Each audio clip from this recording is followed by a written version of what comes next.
Oh baby, we got some controversial today.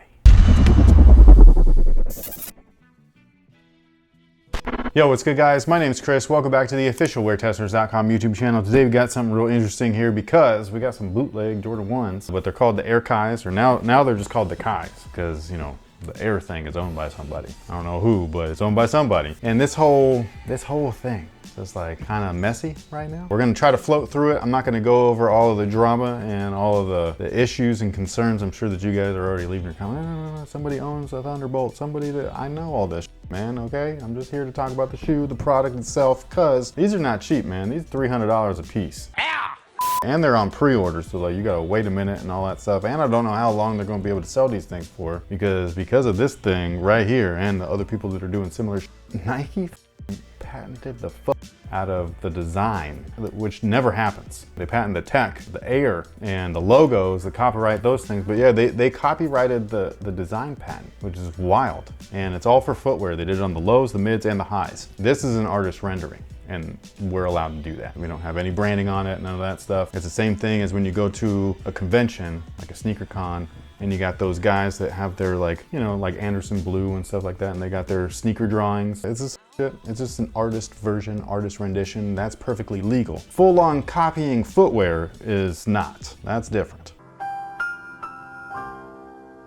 So we've got two different colorways right here. This is a new box from what I gather. I've seen their original box. One of our friends actually owns one of their older releases that has a different outsole. But this box, I will say, is super nice. Like, it looks great. It's super sturdy. On top of that, like it's a beefcake of a box. Both of them come just like this. They come with these like microfiber dust bags. They do come with the Air Kiy paper, so they didn't change everything. But obviously, like, there's some issues there. They bought that in bulk. Clearly, yeah. They still have some leftovers at the factory. And when you open them up and everything, that's what the beautiful colors, you know? Like, we haven't seen Jordan 1s that look like this. So if anything, maybe it'll give someone some inspiration to do something like this. I don't know. They both also come with an extra set of laces, which is cool. Which one of these do you like better? I think the pink. It's a nice pink. It's a weird pink, but it's a nice pink. Well, both shoes remind me of like Care Bears. Oh, they do, which I like that too. Some sunshine and...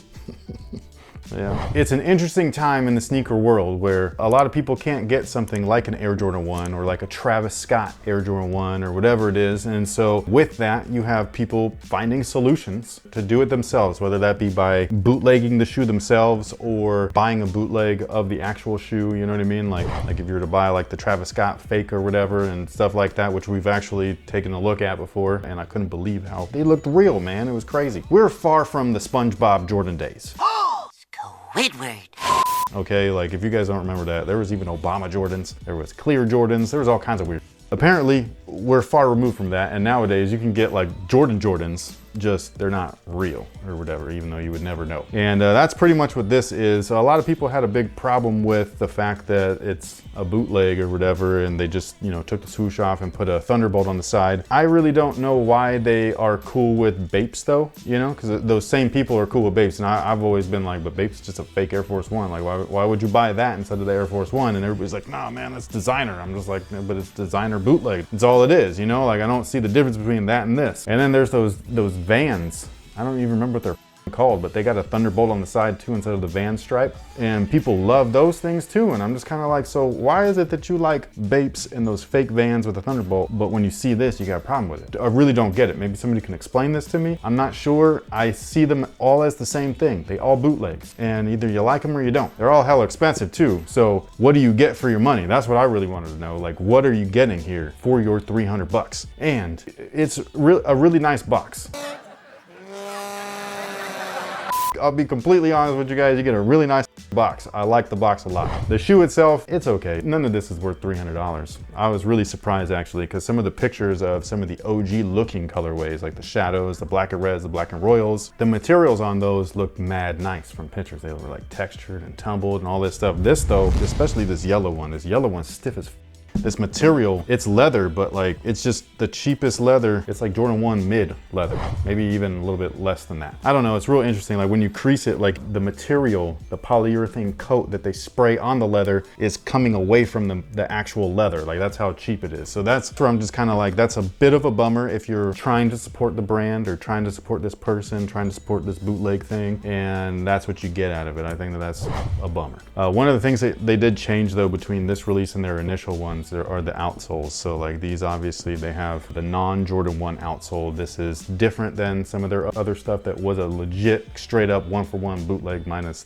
the swoosh. One of the things though that a lot of people are like curious about is like, is it like super soft? It's okay. I mean, you can press on this. I could do this to a pair of Jordan 1s too if I really wanted to, so it's not a big deal to me. I do think that they're missing something though, because it is harder to do that on a pair of Jordan 1s than it is with these guys. Like I can literally like just like make this thing pop out and it's a little soft and stuff. I don't know if they're missing something on the Strobel, or maybe a Jordan 1 has like a very thin EVA wedge that goes all the way through and these don't. I'm not really sure. The tongue is mad stiff too. It looks like a nylon tongue, but it's just mad stiff. It's crazy. But my main thing is the materials are not $300 materials. Like this is bootleg. I don't care if you support it or not, because you could do you know what I mean? Like if you like stuff like this, which I actually do like it. These are fire, dude.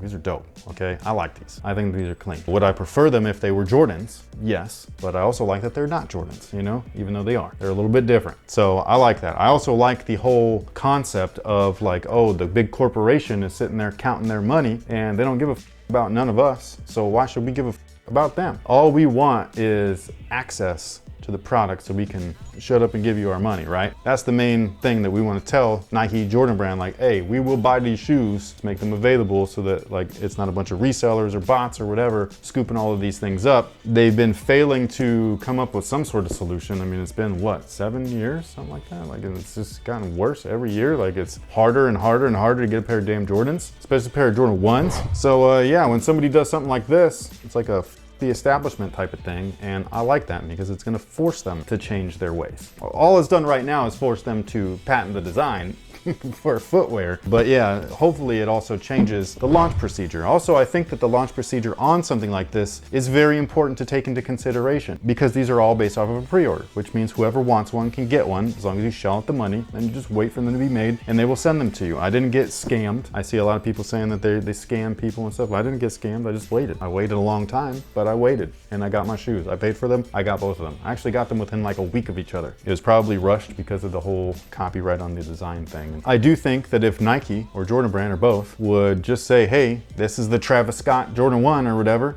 who wants one? We put up a pre-order for 72 hours. You can make it for 48 hours. You can make it for 24 hours, whatever the it is, 1 hour.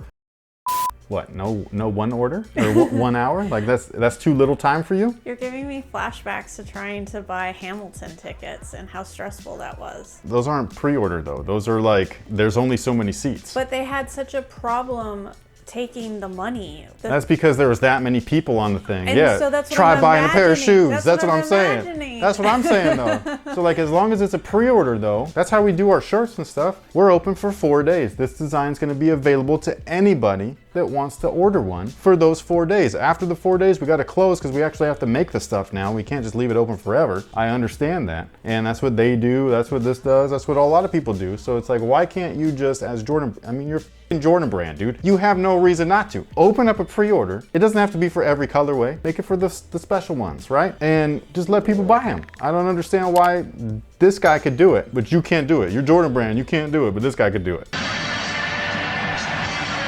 And then for all of you guys, it's like, oh no, that'll kill the resale code. No, it won't. No, it won't. Because the pre-order process is only open for that allotted amount of time. So once the pre-order's closed, that's exactly how many pairs are made, and that's it. And so if you miss out on the pre-order, which some people will, you're gonna have to get a people try to resell these. What? Yeah, so it's just really weird. I don't know what the hell is going on really in the sneaker world anymore. There's always been bootlegs, and some of them have been good, some of them have been bad. There's been bootlegs since the Jordan 1, 1985. But when the bootleg places can do stuff like this and make it easy for you to access, then there's a problem on the company's end. Not their company, but the big company, the main company that's getting bootlegged. Like this is obviously, you've left the door open for like this to happen because people want your stuff and they can't get it. Also, if you were interested in grabbing a pair of these, I'm not saying that you can or whatever, whatever that you should, but if you were interested, they do fit true to size. For those of you that are curious, they feel just like a pair of Jordan 1s to me. They do come with a cheaper insole than the Jordan 1s. Like they come with like an even cheaper, like a fake Ortholite, but they do got a cool graphic on there. It's the same kind of graphic that's on like the boxes. And again, the material is just not really, to me, not really $300 worth of material. I think that's kind of like the main bummer, is that I was expecting that if you're gonna bootleg something, like bootleg it like really well. That's your opportunity to one up the company that you're bootlegging, is by like doing it better than they could, and you didn't do that. So that's where I would like, that's my main critique, is if you're gonna bootleg something, make it better. Put some premium leather on it. They're $300. But anyways, let me know what you think down below in the comment section. Thank you so much for watching. Thanks for all the support, and until next time, guys, have a good one.